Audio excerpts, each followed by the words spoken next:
Barack Obama, Delaware, cut one, go.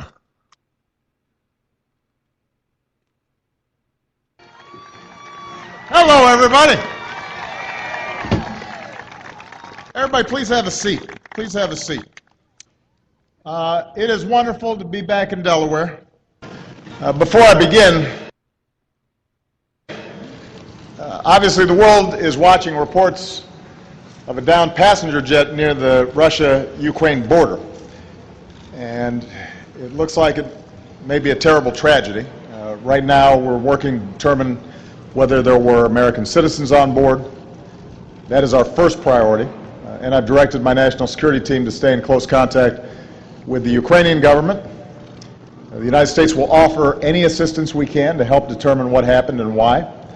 And as a country, our thoughts and prayers are with all the families of the passengers wherever they call home.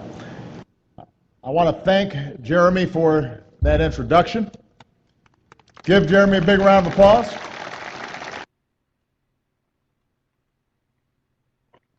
Great to be back in Delaware, ladies and gentlemen. It may be, we're all worried about what may be a tragedy.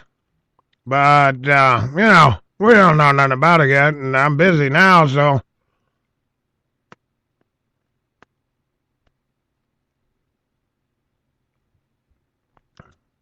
In summary, Obama, in summary, a plane crashed. It may be tragic. I don't know. 295 people dead. I don't, you'd think that would be tragic, but not necessarily to the president. Obama, in summary, a plane crashed. It may be tragic. We're trying to see if U.S. citizens were on board. Hey, great to be back in Delaware again, everybody. Hey, give Jeremy a big hand for that introduction. Yeah, that's great. Really? Really?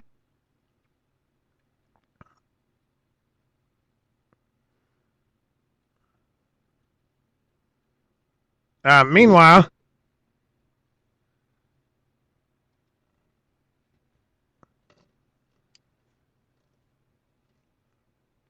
Russia swooped in, scooped up the black boxes, blaming the Ukrainians.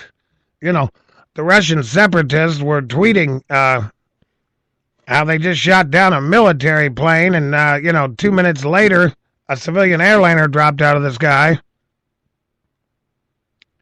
Right where they claimed they shot down a military plane 2 minutes before.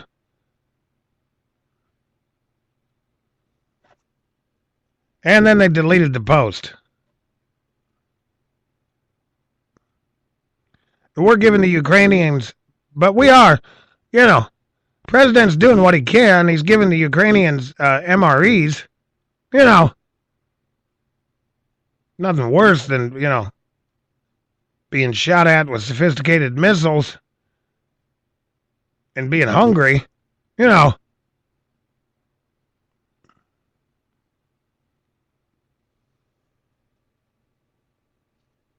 Maybe if they duct taped MREs to the bottom of their airplanes, maybe the missiles would just bounce off. I don't know.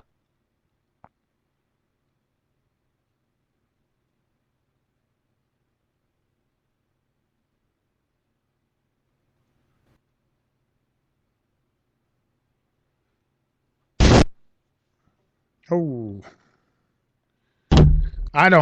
Excuse me. I don't know. I'm speechless. It's just so bizarre.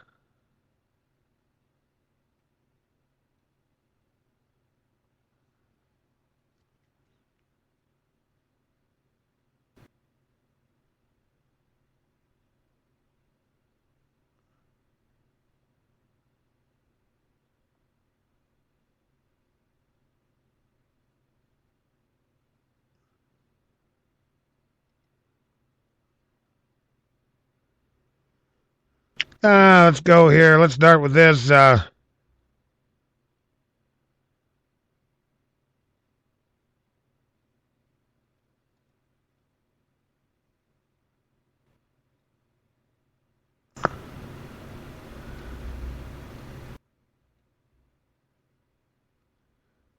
president decided today to come out and talk about it. You know, I guess he figured 30 seconds wasn't enough.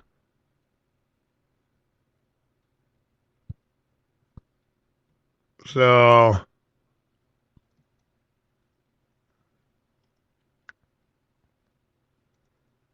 let's see what he had to say about it.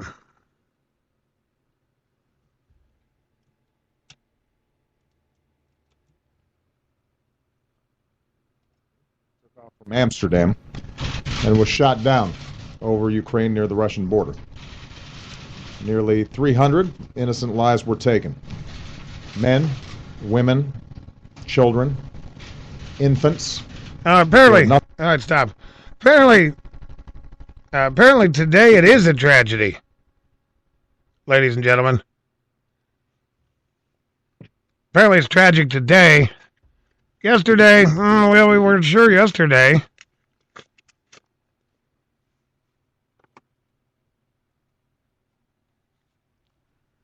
Yeah, but today apparently it is tragic. Obama cut 2, go. To do with the crisis in Ukraine. Their deaths are an outrage of unspeakable proportions. We know at least one American citizen, Quinn Lucas Schansman, was killed. Our thoughts and prayers are with his family for this terrible loss. Yesterday I spoke with the leaders of Ukraine, Malaysia, and the Netherlands. I told them that our thoughts and prayers are with all the families and that the American people stand with them during this difficult time. Later today I'll be speaking with Prime Minister Abbott of Australia, which also suffered a terrible loss. By far, the country that lost the most people on board the plane was the Netherlands. From the days of our founding, the Dutch have been close friends and stalwart allies of the United States of America, and today I want the Dutch people to know that we stand with you, shoulder to shoulder, in our grief and in our absolute determination to get to the bottom of what happened. Now, here's what we know so far. Evidence indicates that the plane was shot down by a surface-to-air missile that was launched from an area that is controlled by Russian-backed separatists inside of Ukraine. We also know that this is not the first time a plane has been shot down in eastern Ukraine. Over the last several weeks, Russian-backed separatists have shot down a Ukrainian transport plane and a Ukrainian helicopter, and they claimed responsibility for shooting down a Ukrainian fighter jet. Moreover, we know that these separatists have received a steady flow of support from Russia. This includes arms and training. Right. Meanwhile, the Ukrainian rebels have received a steady flow of MREs from the United States.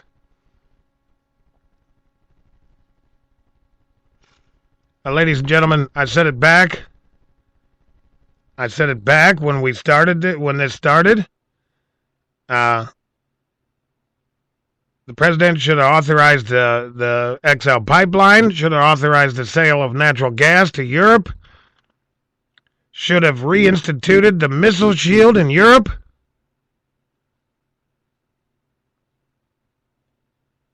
and should immediately announce the beginning of weapon sales to the Ukrainian government.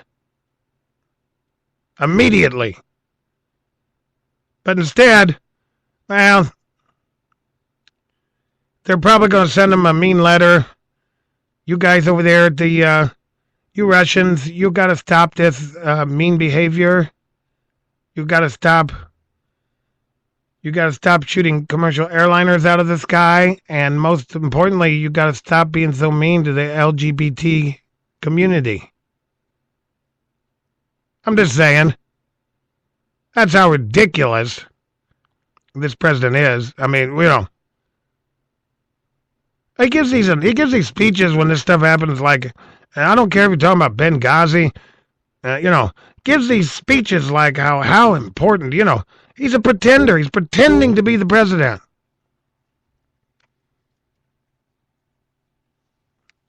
Gives these speeches about how dire this stuff is, and then does absolutely nothing. Zero.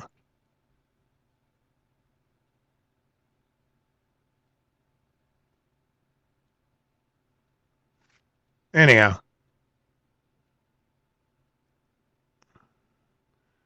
Cut 2, go. Carry on. It includes heavy weapons, and it includes anti-aircraft weapons.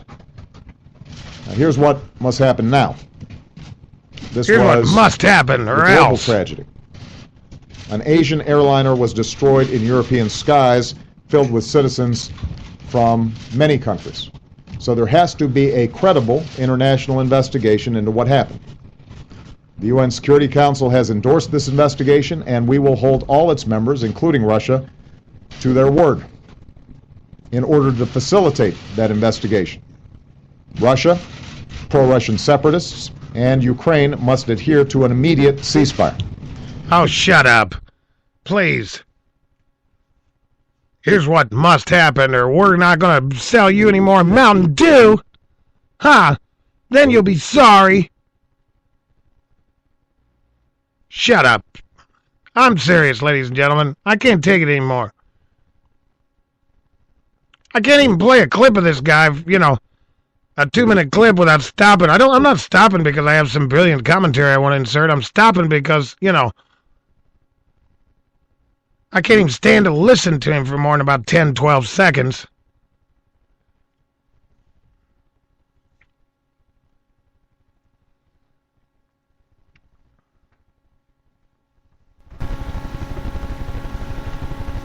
He should have announced, effective immediately, the United States government will sell military arms and weapons to the Ukrainian government. We are reinstituting the missile shield.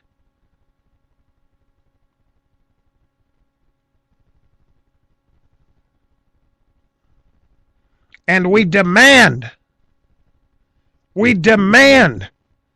that Russia take responsibility for this and they turn over the criminals who perpetrated this crime. We demand it.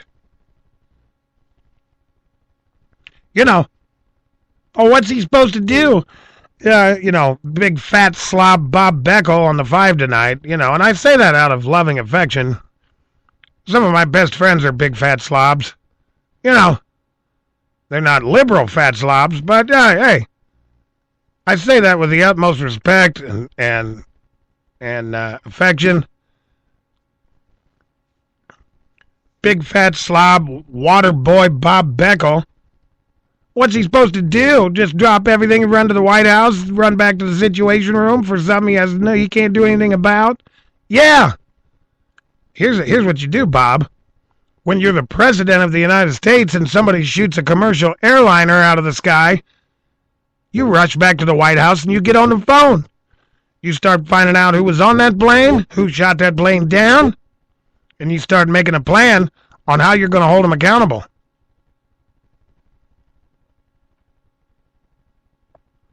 Find out who's on the plane, you start calling the leaders of their country.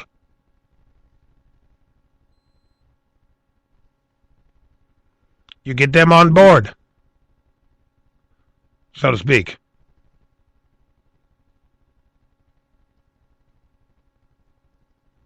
Then you start making a plan.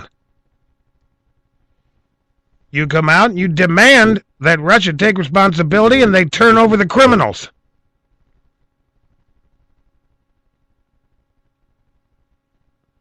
Either you turn over the criminals or we're going to go get them.